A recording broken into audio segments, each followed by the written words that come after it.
Hello mga kapitbahay! Welcome to our mini vlog. Dito pala kami ngayon naka-check-in sa Diamond Hotel. So this is after my class. Sumunod na lang kami kay Daddy Shark because nandito na siya kanina pang mga 11 in the morning. So sino pa bang magvi-video sa akin? Kung hindi, ito si Zyrel. Ayaw niya magpa-video lagi. Gusto niya siya lang yung nagvi-video sa akin.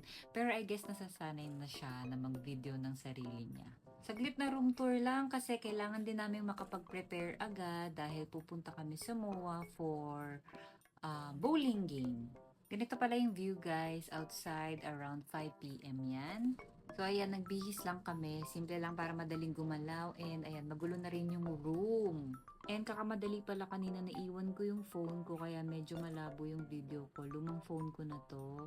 So ayan, punta na kami sa MOA kasi late na. Ang dami rin palang tao sa mall kahit it's a Wednesday, no? Hindi ko akalain. Kasi minsan, di ba, akala mo yung mall, hindi siya matao on a weekday. Pero nakakalurky, sobrang daming tao. And sa bagay kasi bakasyon ngayon, it's April. So, ayan, occupied namin lahat ng bowling, whatever, bowling lane. And kumuha na rin kami ng popcorn and ang meron din silang chicken burger patty and and nachos na rin pala. Tortillas tuloy, my God.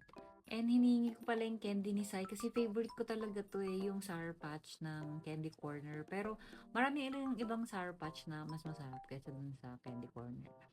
Pero yan, I still love it kasi sobrang asim niya.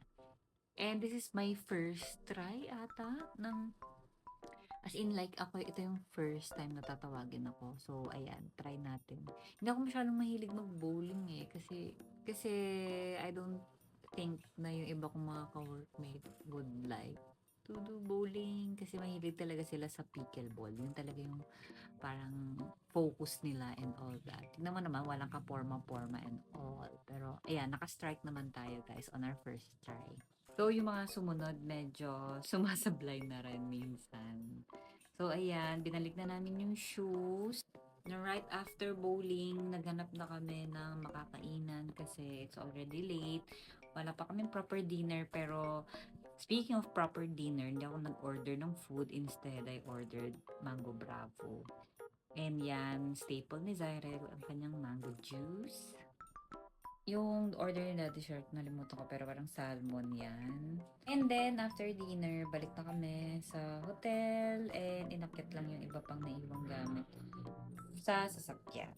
And pagkaakyat, I just did a little bit of work. May chinek lang saglit. And of course, ayan, bago mag-bedtime, laging pinipilit sa akin ni Zyrel na dapat daw mag-skincare kami. Dati ako yung pumipilit sa kanya mag-skincare. Ngayon, siya na yung namimilit sa akin mag-skincare. And that's basically what happened sa aming araw on our first day. Yun lang guys. Thanks for watching. Bye!